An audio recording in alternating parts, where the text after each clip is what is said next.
Allahumma sholli ala sayyidina Muhammadin tibbil qulubi wa dawaiha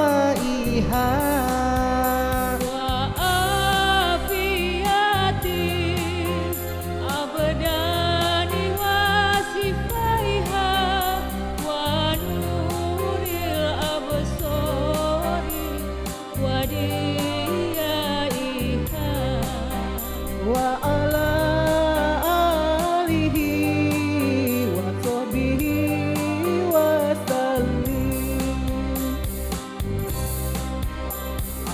Allahumma sholli Allahumma ala sayyidina Muhammadin tibbil qulubi wa dawaiha wa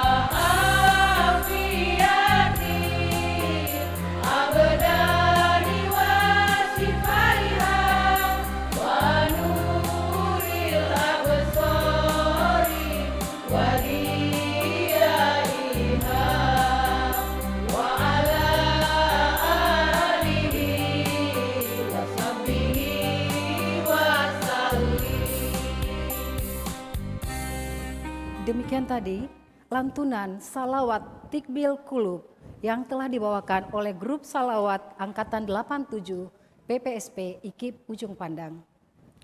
Bismillahirrahmanirrahim. Assalamualaikum warahmatullahi wabarakatuh. Assalamualaikum warahmatullahi wabarakatuh. Pemirsa Fokus Islami dimanapun berada, puji dan syukur kita panjatkan kehadirat Allah Subhanahu wa Ta'ala, karena pada hari ini kita masih diberi kesempatan untuk bersama menghadiri acara atau menyaksikan acara Fokus Islami kerjasama TVRI Sulawesi Selatan dengan IKB PPSP IKIP Ujung Pandang. Tak lupa salam dan salawat kepada Rasulullah Muhammad SAW. Semoga kita semua yang berada di ruangan ini kelak mendapatkan syafaat dari beliau di akhirat nanti. Amin ya rabbal alamin. Pemirsa Fokus Islami, tema yang akan kita diskusikan pada hari ini adalah tema yang sangat menarik, yakni kesalehan digital di media sosial. Dan di tengah-tengah kita, alhamdulillah telah hadir narasumber Bapak Ustaz Profesor Dr. Darussalam MAG. Dan perlu kami informasikan, majelis taklim yang hadir pada hari ini adalah adik-adik dari Angkatan 87 PPSP IKIP Ujung Pandang. Pak Ustaz, Assalamualaikum, terima kasih telah hadir di tempat ini, di Masjid IKB ini. Pak Ustaz, sebagaimana kita ketahui, dewasa ini media sosial telah menjadi bagian yang tidak terpisahkan dari kehidupan kita sehari-hari. Perkembangan zaman yang begitu cepat diiringi dengan makin maraknya media sosial baru yang bermunculan. Dan ketergantungan terhadap media sosial bisa dikatakan sudah menjadi tanda petik penyakit bagi masyarakat Indonesia. Begitu ya Ustaz ya? Ya, dan Ustaz ini kalau kita membahas masalah tema yang akan kita bahas ini betul-betul memang merupakan suatu tema yang sangat lekat dengan keseharian kita Ustaz ya. Maaf kalau saya bisa bertanya, pasti Ustaz juga punya sosial media kan Ustaz? Betul. Dan juga jamaah yang ada di sini semua punya sosial media ya. Ya, dan hal itu telah menjadi keseharian kita. Dan ini yang menarik Ustaz dan para jamaah sekalian, frekuensi penggunaan masyarakat Indonesia rata-rata menghabiskan 3 jam 14 menit per hari. Dan 81% mengakses sosial media setiap hari. Mungkin termasuk kita semua yang ada di sini ya. Ini kalau kita mau tanya berapa kali mengakses media sosial, ini mungkin puluhan kali ya. Puluhan kali atau belasan kali Ustaz. Nah itulah yang akan kita bahas nanti dan akan ada diskusi juga Ustaz, diskusi interaktif dengan pengajian pada hari ini. Baik Ustaz, mungkin saya persilakan Ustaz untuk memberikan tausiahnya sehubungan dengan tema yang kita bahas ini. Terima kasih Ibu Pemandu. Yang saya hormati Bapak Koordinator Angkatan 87 PPSP IKIP Ujung Pandang. Bapak-bapak, ibu-ibu, hadirin hadirat, para alumni PPSP IKIP Ujung Pandang yang sama saya hormati. Sebelum kita masuk ke kajian fokus Islam hari ini, benar yang disampaikan oleh pemandu tadi. Jadi media sosial itu ibarat pisau bermata dua. Pada satu sisi dia akan membawa kemudahan, kenyamanan untuk kita. Pada sisi lain dia akan merupakan sesuatu yang sangat membahayakan kalau dia digunakan tidak tepat. Jadi kita sebut media sosial sebagai pisau bermata dua. Bapak Ibu sekalian yang saya hormati, alhamdulillahilladzi amarana bittaqwa wa wassa wa ahata bikulli syai'in ilma. Asyhadu an la ilaha illallah wahdahu la syarikalah wa asyhadu anna Muhammadan abduhu wa rasuluh. Allahumma salli wa sallim ala sayyidina Muhammad wa ala alihi wa sahbihi manna bi jami'il huquqil qada. Masih sebelum kita masuk ke fokus Islam kajian kita hari ini, kesalehan digital di media sosial. Bapak Ibu alumni PPSP IKIP Ujung Pandang hari ini itu mendapat dua keutamaan. Pertama, dilantunkannya salawat itu adalah merupakan tanda kecintaan kita kepada Rasul, yang dengan itu seperti harapan tadi kita akan memperoleh syafaatnya di hari kemudian. Yang kedua, setiap doa yang kita sampaikan itu akan terhijab sebelum doa itu dibarengi dengan selawat kepada Nabi. Itulah sebabnya kebiasaan yang dilakukan oleh alumni PPSP ini merupakan kebiasaan yang sangat bagus untuk senantiasa diteruskan, dikembangkan. Membiasakan salawat kepada Nabi. Yang kedua, silaturahim yang kita laksanakan hari ini itu akan menjadi sesuatu yang mendatangkan manfaat utama bagi kita semua. Apa itu? Nanti ada di antara kita yang bisa berkumpul dengan kakek neneknya yang tidak pernah berjumpa dengan dia. Cucu cicitnya yang tidak pernah berjumpa dengan dia. Kenapa dia bisa berkumpul? Dan tempat berkumpulnya lagi luar biasa. Ya, kalau kita berkumpul hari ini di masjid PPSP IKIP Ujung Pandang, maka orang yang menyambung silaturahim itu akan berkumpul di tempat yang utama. Ya, jadi fanikma uqbadar kata ayat Quran, nikmati keutamaan yang engkau peroleh, yakni di surga Aden. Surga Aden itu adalah surga bagi mereka yang senantiasa menjalin silaturahim. Karena kita menjalin silaturahim. Pemandu, Bapak Ibu sekalian yang saya hormati, kesalehan digital di media sosial. Jadi kalau selama ini kita baru mengenal 3 jenis kesalehan. Yang pertama, kesalehan ritual. Siapa itu? Boleh jadi kita semua yang hadir di masjid di tempat ini sudah masuk kategori itu. Yakni mereka yang sudah tertib melaksanakan ibadah ritual. Dia disebut sebagai saleh secara ritual. Yang kedua, jenis kesalehan yang kita sebut dengan kesalehan sosial. Tadi salah seorang pengurus alumni PPSP menyampaikan masjid yang dibangun ini itu membutuhkan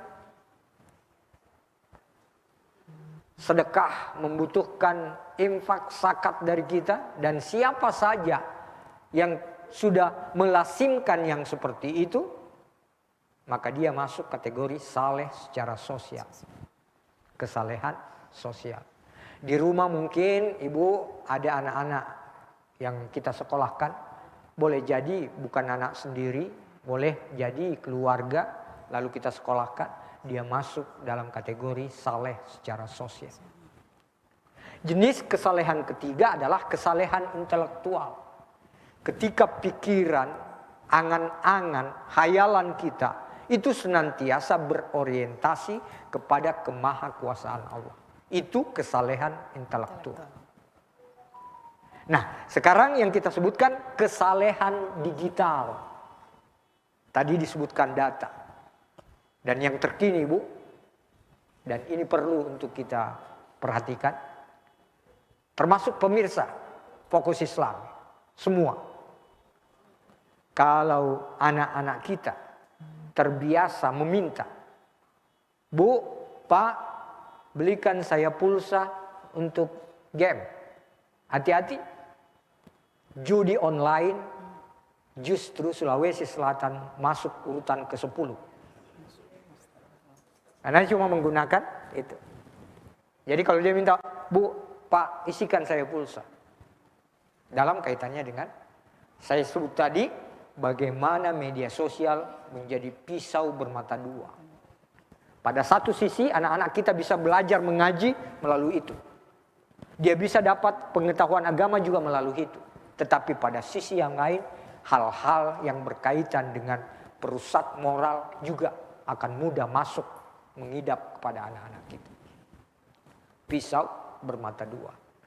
Jadi kesalehan digital itu adalah suatu keniscayaan. Sama dengan pentingnya 3 jenis kesalehan yang kita sebutkan tadi.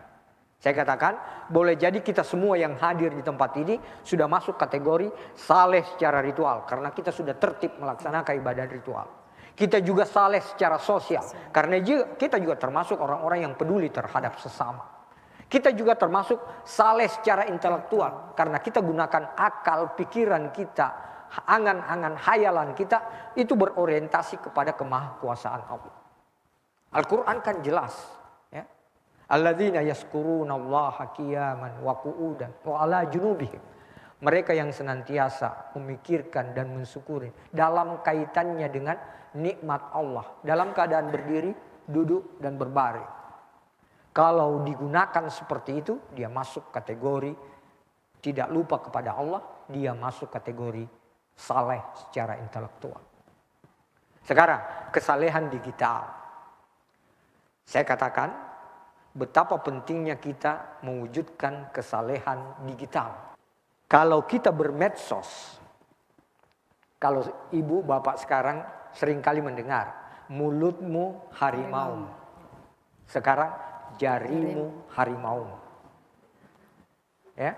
Kapan kita tidak menyaring lalu men-share, luar biasa resikonya. Jadi sebelum kita saleh secara digital, mari kita perhatikan hal-hal mana saja yang menurut ajaran agama kita dilarang untuk melakukan sesuatu yang berkaitan dengan kesalehan digital itu. Jadi kalau kita dengar satu di antara ajaran agama yang kita sebut ghibah. Ghibah, ya.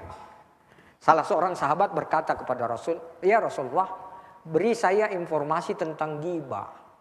Rasul bilang, ghibah itu kalau kamu ceritakan orang lain, saudaramu, teman seangkatanmu, tetanggamu, mitra kerjamu, kamu ceritakan keburukannya di belakangnya. Lalu sahabat itu berkata, kalau keburukan yang saya ceritakan itu memang ada pada dirinya. Rasul bilang itulah ghibah.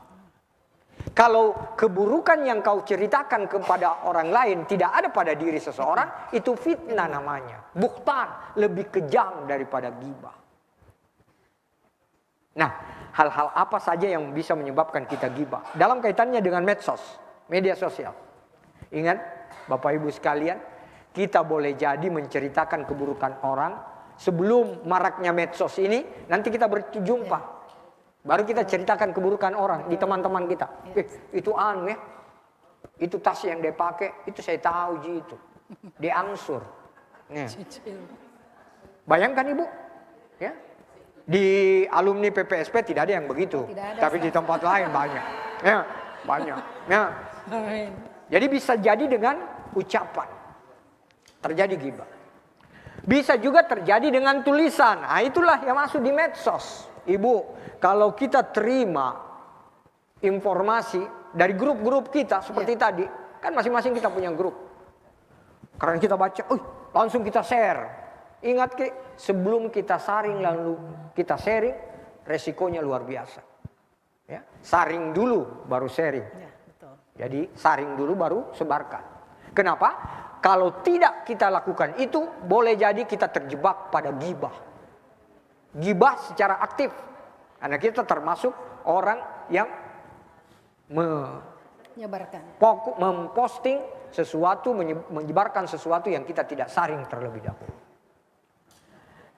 Sebelum lanjut, jangan kita nanti juga, enggak apa-apa barangkali itu fraud. Ya, ingat ke Ibu, orang yang melakukan gibah, ya, apakah dia dalam bentuk ucapan, perbuatan, tulisan. Jadi gibah bisa terjadi 3 hal. Perbuatan, ya, ucapan, perkataan. Kemudian yang kedua, tulisan. Yang ketiga itu perbuatan. Bagaimana itu? Kalau misalnya ada teman Ibu dulu waktu sekolah, ya, di angkatan kita 87, ya, kita tahu, ya, itu biasa gayanya begini kalau dia apa. Lalu kalau di belakangnya lalu kita bilang itu, itu. Kalau bicara itu ini, ya. Atau gayanya begini. Itu gibah itu. Gibah dalam bentuk perbuatan. Ingat ke, apa konsekuensinya Ibu, Pak? Siapa yang melakukan gibah, baik di media sosial, begitu juga dalam perbuatan dan ucapan, tidak akan diterima ibadahnya selama 40 hari, 40 malam. 40 hari, 40 malam Ibu. Tidak diterima ibadah kita. Bayangkan gitu. Kalau sudah kita bergibah, terus Tuhan menakdirkan kita kembali kepadanya. Bayangkan itu, luar biasa. 40 hari, 40 malam tidak diterima ibadah kita. Ibu, konsekuensi yang pertama. Yang kedua, Rasul seringkali memberi perumpamaan orang yang seringkali menceritakan keburukan saudaranya, mitra kerjanya, tetangganya. Itu ibarat orang yang memakan daging bangkai saudaranya.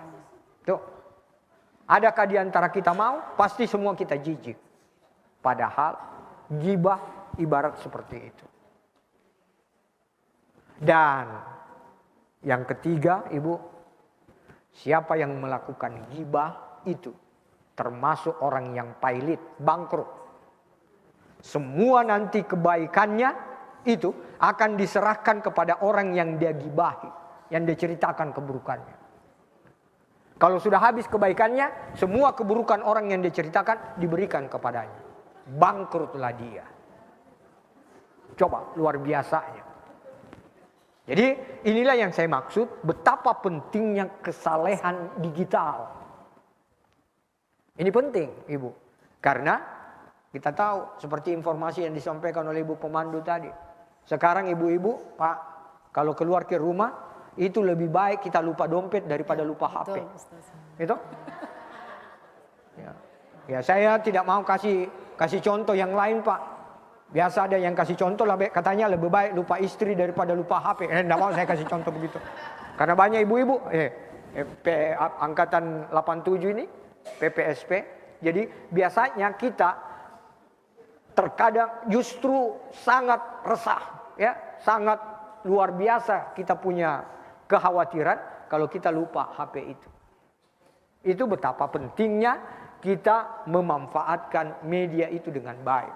Jadi kesalehan digital yang kita maksud adalah menggunakan media sosial itu dengan baik sesuai dengan ajaran agama. Itu yang disebut dengan kesalehan digital. Jadi implementasinya nanti bermacam-macam. Termasuk Ibu, ya. Kalau sekedar misalnya pengajian kita untuk pekan ini angkatan 87 itu akan berlangsung dari jam sekian sampai jam sekian. Itu biasa. Oh, luar biasa, positif. Disampaikan kita. Tetapi kapan mulai sudah main di grup, ya. Sudah mulai main sentil-sentil. Itu tadi tidak bisanya saya terima itu. Kenapa? Itu lirikannya itu diikuti semua saya. Mulai dari saya angkat tasku sampai saya keluar ruangan, diikuti terus dengan ekor matanya. Sudah mulai ada potensi untuk melakukan ghibah.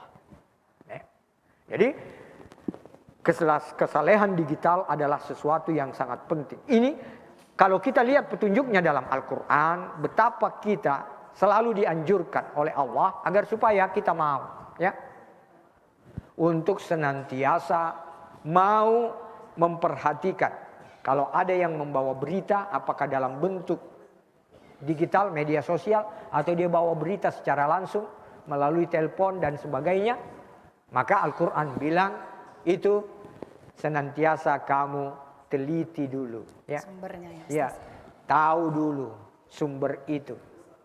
Ya. Al-Quran senantiasa menyuruh kita menyeleksi informasi. Nah, inilah pentingnya, Ibu.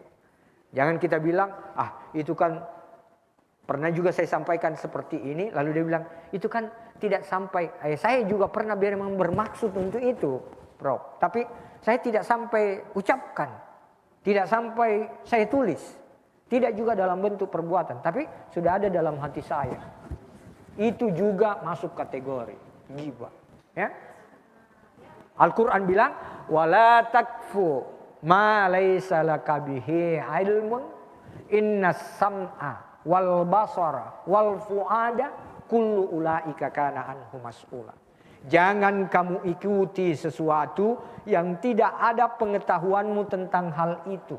Karena sesungguhnya pendengaran, penglihatan, hatimu itu akan dimintai pertanggungjawaban. Tuh. Jadi dalam hati saja sudah ada. Lalu itu nanti akan dimintai pertanggungjawaban. Kan jamaah, ibu-ibu dan bapak-bapak sekalian, tidak usah kita munafik. Kita semua pernah terjebak dalam hal seperti itu. Ya. Dan itulah ajaran agama. Penting untuk memberi tuntunan kepada kita. Siapa tahu ada di antara kamu tidak masuk kategori orang yang saleh secara digital.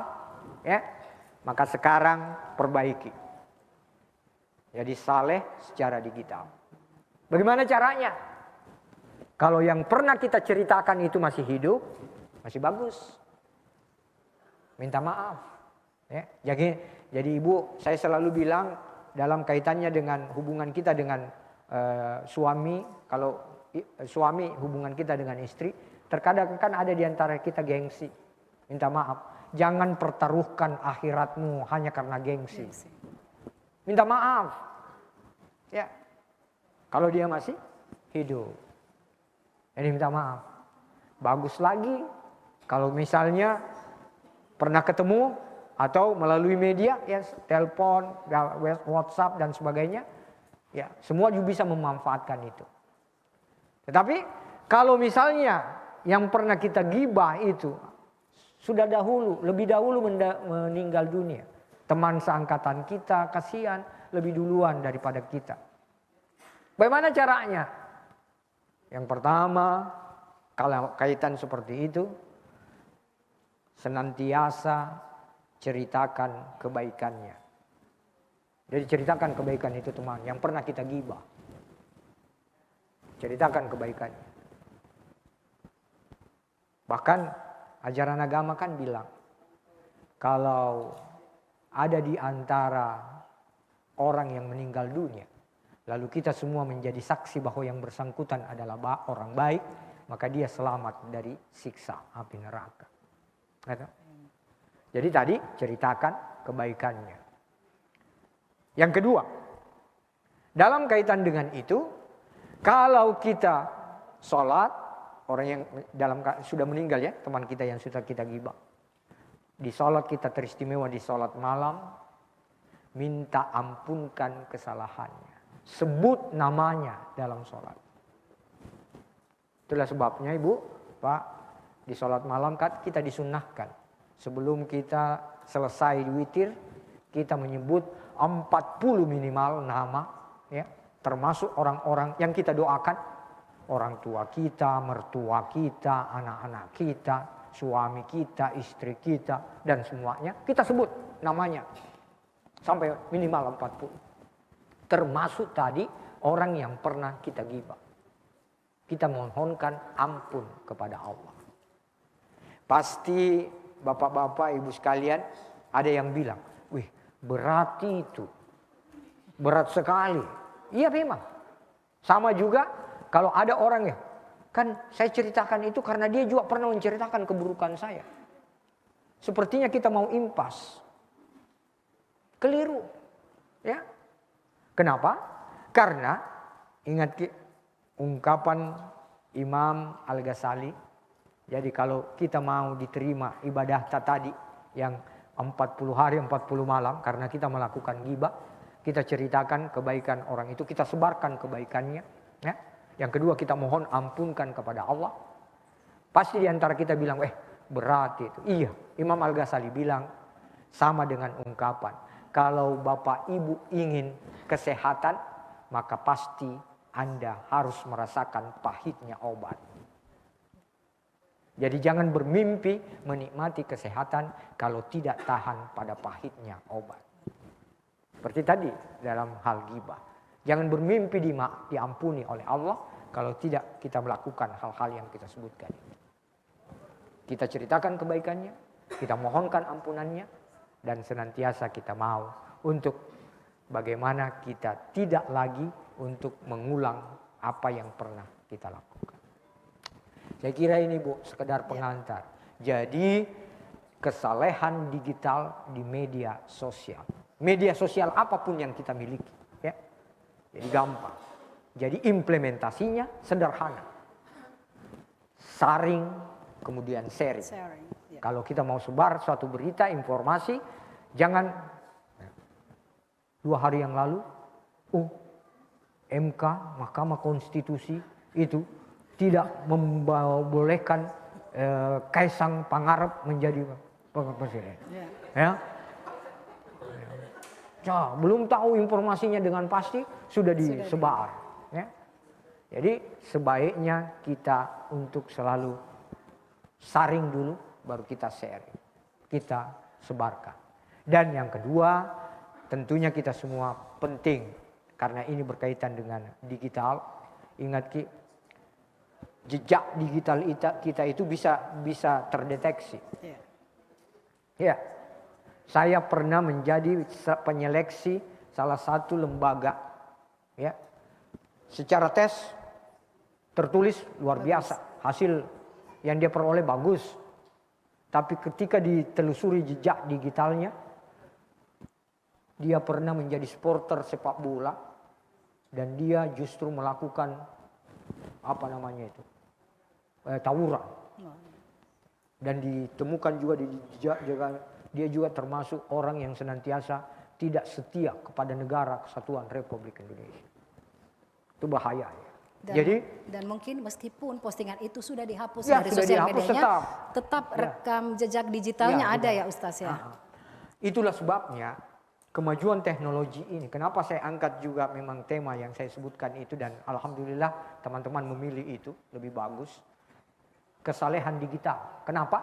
Karena kemajuan teknologi sekarang ini sebenarnya itu mirip-mirip dengan ketika kita mau yakin tentang adanya malaikat.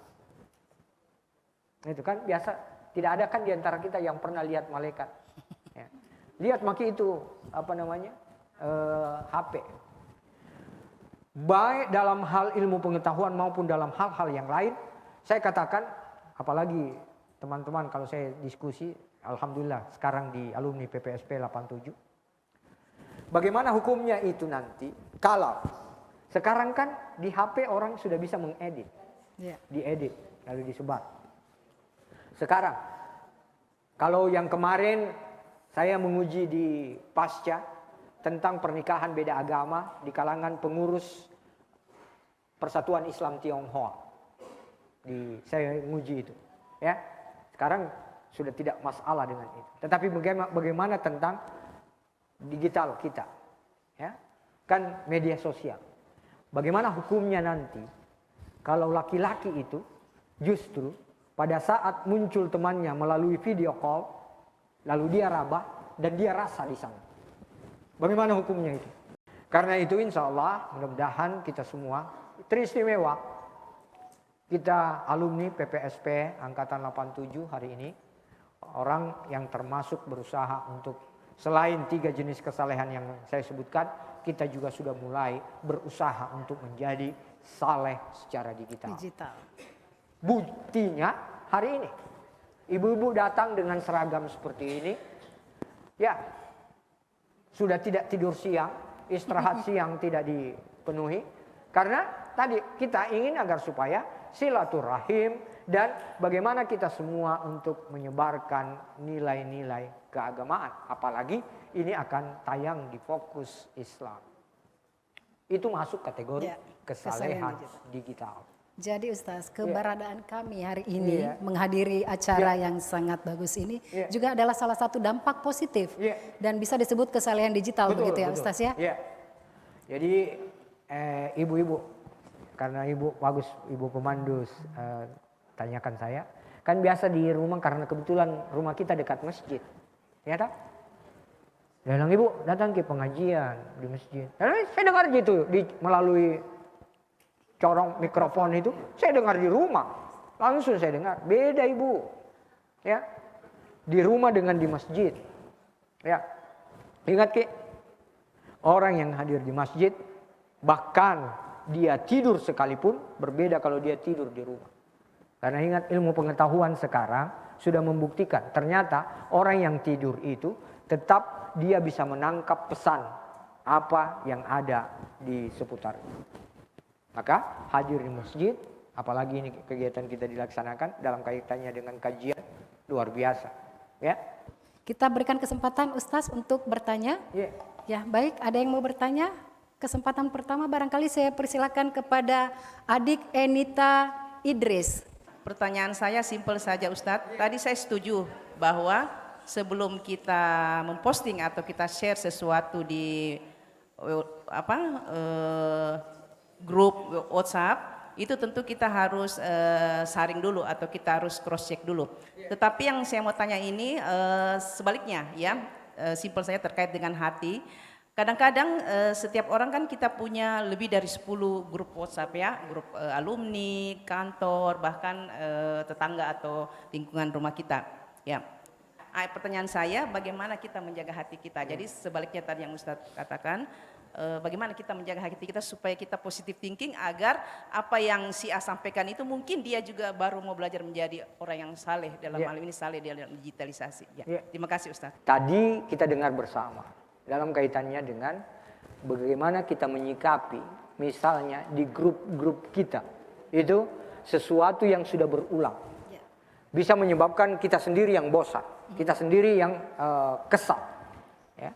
Jadi belum kita share, alhamdulillah belum kita share kan, atau kita tidak lampiaskan kekesalan kita, berarti kita sudah menjaga kesalehan di media sosial. Tetapi hati lagi, bagaimana itu hati kita agar supaya dia justru jangan terjebak pada yang saya sebutkan tadi, wal-fuad. Jadi hatimu akan dimintai pertanggungjawaban. Jadi ada namanya tazkiyatun nafs, proses pembersihan hati, jiwa. Pertama itu ibu, harus kita memperbanyak istighfar.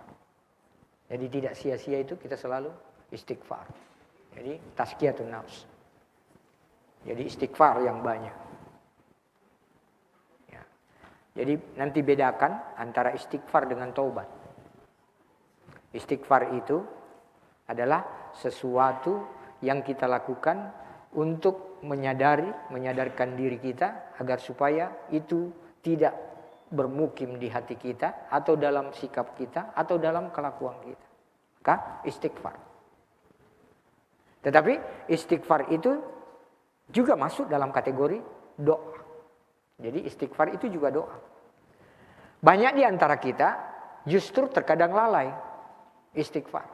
Padahal tidak seorang pun di antara kita yang pernah sepi dari kesalahan. Termasuk tadi, kesalahan hati. Jadi perbanyak istighfar. Yang satu. Apa bedanya nanti dengan yang kedua? Taubat. Jadi saya katakan, ingat ki ibu, istighfar itu bukan astagfirullah selesai, tidak. Ada 6 syaratnya. Baru disebut dengan istighfar. Ingat ki, Saya kasih ke satu. Yang pertama, istighfar baru disebut istighfar kalau yang tadi kejengkelan ibu tidak lagi kita ulangi kedua kali. Satu, ya. Kita berjanji dalam hati untuk tidak mengulangi lagi. Kedua, ya. Yang ketiga, kita pastikan bahwa nanti kita kembali kepada Allah dengan tidak membawa hak orang lain. Apa maksudnya? Ibu, Pak, kalau ada di antara tetangga kita meninggal, saudara kita, biasa kan ada di antara kita yang keluarga, apakah di pemakaman atau di rumah. Siapa tahu ada di antara bapak ibu, para pelayat yang memiliki hubungan muamalah dengan almarhum, almarhumah. Tolong hubungi kami sebagai keluarga. Kenapa? Kita mau pastikan bahwa yang kembali atau yang meninggal itu tidak membawa hak orang lain. 3. Itu persyaratan istighfar.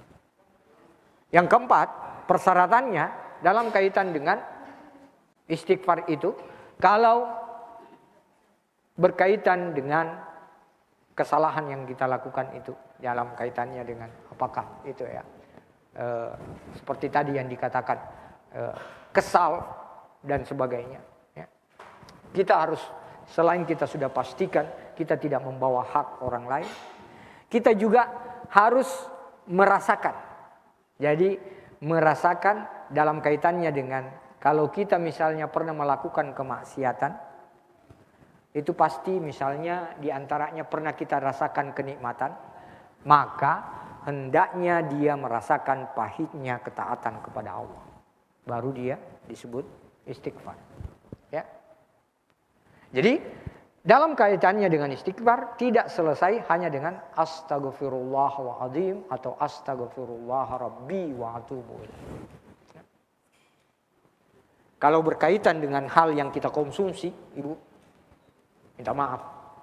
Boleh jadi di tempat kerja kita, dalam penghasilan yang kita peroleh, kita sebenarnya tahu, saya ragu terhadap ini. Kalau yang ini saya tahu kehalalannya, artinya sumbernya bersih.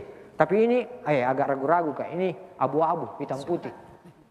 Antara halal dan haram. Kalau itu sudah kita konsumsi, lalu dengan itu menyebabkan fisik kita bagus, tenaga kita bagus, maka nanti disebut istighfar. Kalau kita menyaksikan juga tubuh ini justru menyusut, nanti hanya tinggal kulit membalut tulang.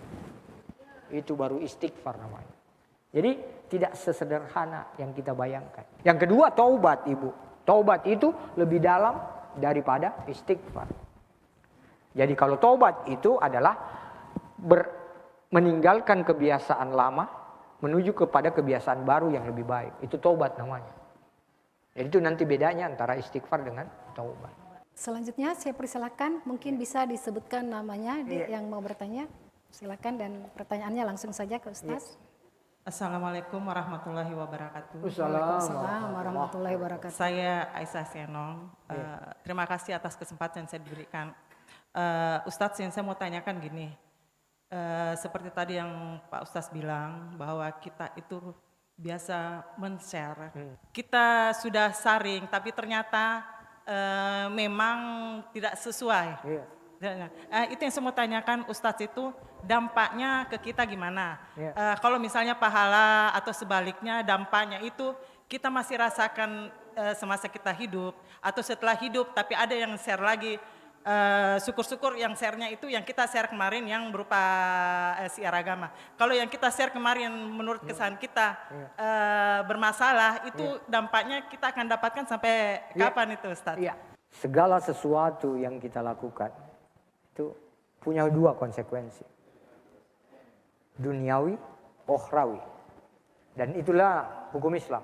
Hukum Islam itu bedanya dengan yang lain itu mempunyai dua akibat. Akibat duniawi dan akibat ukhrawi.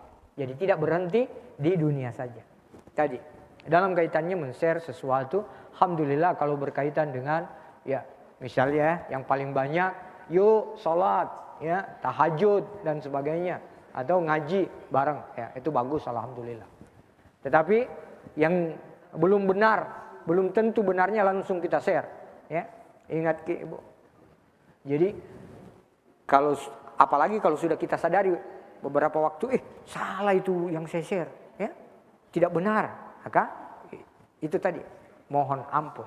Jadi tadi mohon ampun, pertama boleh jadi melalui media itu juga.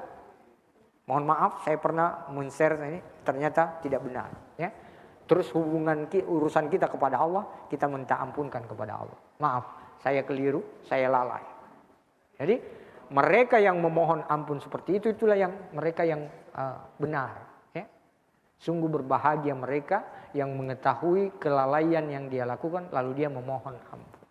Celaka mereka yang tetap merasa diri suci tanpa kesalahan dan tidak pernah memohon ampun. Jadi dua hal, kembali meluruskan yang tadi. Yang kedua, alhamdulillah kalau sudah ada yang meralat, yang memperbaiki itu informasi. Dan yang khusus untuk kita, supaya itu jangan terbawa seterusnya. Jadi kita mohon ampun kepada Allah. Ustaz, tapi saya kaitan dengan pertanyaan tadi, bagaimana kalau misalnya kita terperangkap dalam tanda petik perilaku ria dengan misalnya men-share, oke salat tahajud yuk, puasa yuk, kan ada juga itu Ustaz, misalnya yang komen-komen negatif ya, loh kok seperti itu di-share, tidak perlulah di-share, seperti itu. Gimana itu Ustaz? Bagus, bagus. Ibu pemandu ini bagus. Jadi nanti gini Bu, bedakan nanti itu ria dengan sum'ah. Ya. Jadi ria itu adalah orang yang ingin dipuji untuk dilihat. Itu ria namanya. Minta maaf, saya kasih contoh bapak-bapak. Kalau datang di masjid, luar biasa banyaknya salat sunatnya. Ya. Luar biasa salat. Kalau memang salat sunat tidak ada masalah. Tetapi kalau itu cuma dilakukan di masjid, kalau di rumah justru salat sunatnya tidak pernah sebanyak itu lagi, boleh jadi terjebak pada ria. Ingin disaksikan, itu ria namanya. Ra'a bahasa Arabnya, dilihat. Kalau sum'ah ingin didengar. Ya, ingin diketahui. Masih ada yang mau bertanya adik-adik 87? Ya, angkatan 87. Rame ini saya lihat 87. Iya 87 Ustaz. Betul. Baik, assalamualaikum warahmatullahi wabarakatuh. Waalaikumsalam. Assalamualaikum warahmatullahi wabarakatuh. Seperti tadi sudah dijelaskan sama Pak Ustadz bahwa media sosial itu bagaikan pisau bermata dua. Jadi kita sebagai perempuan yang insya Allah sudah makin dewasa, 87 kan makin dewasa ya di usia sekarang. Kita misalnya sudah mencoba bijak dalam menyeleksi konten-konten, kemudian menyeleksi apa yang perlu di share seperti itu. Tetapi memang seperti tadi juga sudah dibahas sangat tipis ya perbedaan antara syiar dan ria. Terus banyak lagi web-web juga yang mengatasnamakan Islam seperti apa itu ta'aruf online seperti itu. Nah itu yang mungkin juga kita pengen dibahas secara detail di sini Pak Ustadz. Terima kasih. Assalamualaikum warahmatullahi wabarakatuh. Assalamualaikum warahmatullahi wabarakatuh. Bagus penanya ketiga ini Bu. Jadi ta'aruf melalui media sosial. Ya, Ibu, kalau kita punya anak putri dan sebagainya, itu kan biasa supaya dia tidak vulgar seperti pergaulan muda-mudi. Biasa kalau dia kesebut pacaran itu ta'aruf. Ya, ta'aruf. Melalui media sosial juga begitu. Saya pernah didatangi oleh salah seorang teman, anaknya kebetulan sekolah di luar negeri. Ya, Ibu Prof juga tahu itu. Lalu ketemu dengan salah seorang pegawai tapi dia itu berkewarganegaraan Pakistan. Jadi dia melalui media dia kenal. Dengan melalui media itu akhirnya dia menikah sama-sama. Jadi dalam kaitannya dengan yang begitu tidak masalah. Kan ini saya katakan tadi bermata dua, ibarat pisau bermata dua. Kalau dia membawa ke arah yang positif, ya kebaikan, dia bagus. Kalau dia membawa kepada keburukan atau kemaksiatan, dia jadi negatif. Ya. Coba anak-anak tadi yang saya maksudkan, karena ini juga sudah diperingatkan ibu-ibu. Waktu diadakan diskusi di IMIM itu disebutkan, hati-hati ibu, bapak-bapak, para ustadz, kalau anaknya minta pulsa pagi-pagi atau apa, isikan pulsaku bapak. Dia mau nonton game. Hati-hati, dia terjebak judi online. Ya, karena urutan ke-10 di Indonesia, Sulawesi Selatan. Pelaku judi online. Ya, hati-hati. Nah, sekarang jadi benar sekali itu pernyataan yang Ibu katakan. Bagaimana kita bijak menyikapi media sosial. Itu paling benar. Artinya apa? Jadi kita semua tidak sama pemahaman kita. Jadi kalau kita mau untuk, ya sekali lagi, termasuk dalam keseharian, ya, sholatnya ibu begini, sholatnya bapak-bapak begini, ya, laksanakan saja itu dulu. Sampai nanti dapat dalil yang lebih kuat, baru tinggalkan.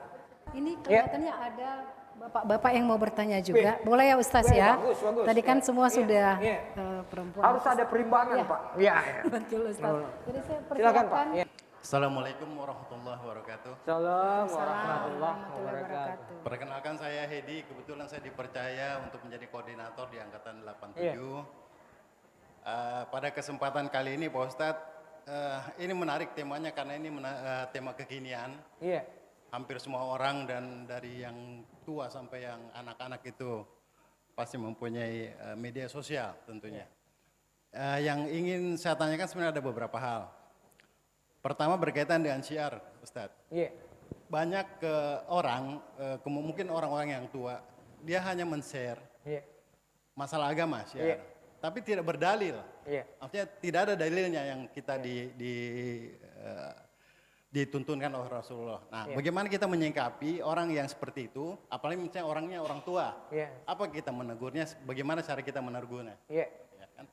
Yang kedua, sekarang ini kan musim menjelang pilkada. Nah, ini persoalan gibah sosial ini pasti marak sekali, Pak Ustadz. Marak sekali. Di setiap grup pasti ada yang akan menyundul mengenai masalah ini. Bagaimana sikap kita kalau kita berada di dalam grup yang sedang berdebat masalah seperti ini, ya? Dan itu tidak habisnya kadang-kadang. Itu yang saya tanyakan. Bagaimana sikap kita? Kemudian yang bagaimana kita menyampaikan ke orang yang menyampaikan syiar ternyata tidak benar bagaimana. Kemudian yang satu lagi masalah gadget itu kan mungkin privasi. Bagaimana masalah privasi antara suami dan istri? Bisakah mereka saling melihat gadget? Itu saja barangkali Pak Ustadz. Assalamualaikum warahmatullahi wabarakatuh. Assalamualaikum warahmatullahi. Bagus. Bagus sekali ini pertanyaannya Pak Koordinator, Pak. Artinya, khususnya pertanyaan ketiga Ustaz. Ya, pertanyaan ketiga kalau menurut pemandu. Jadi ini mungkin juga pengalaman pribadi. Jadi gini, bagus ini pertanyaan Pak Ketua, Pak Heri. Gini Pak, yang pertama ada orang yang sering memposting masalah agama atau nasihat tapi tidak berdalil. Kesyukurannya dia sudah memposting nasihat.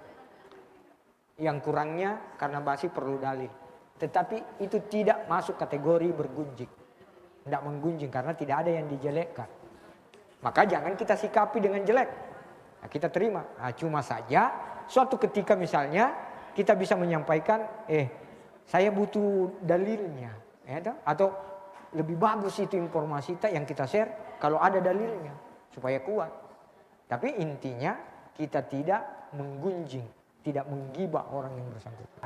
Di medsos, ya kan sering kali apalagi pilkada ini. Ingat ke Ibu, apalagi kita semua ini alumni PSP IKIP Ujung Pandang. Pilkada kita tahu karena ini juga hasil yang diekspos oleh gubernur. Pelanggaran ASN dan apa dalam kaitannya dengan netralitas pada Pilpres yang lalu sangat minim di Sulawesi Selatan. 0, sekian %. Bagus Sulawesi Selatan. Tapi ingat Ki, dalam pilkada nanti boleh jadi kita serumah itu yang clash. Boleh jadi. Iya. Karena masing-masing punya pilihan. Iya.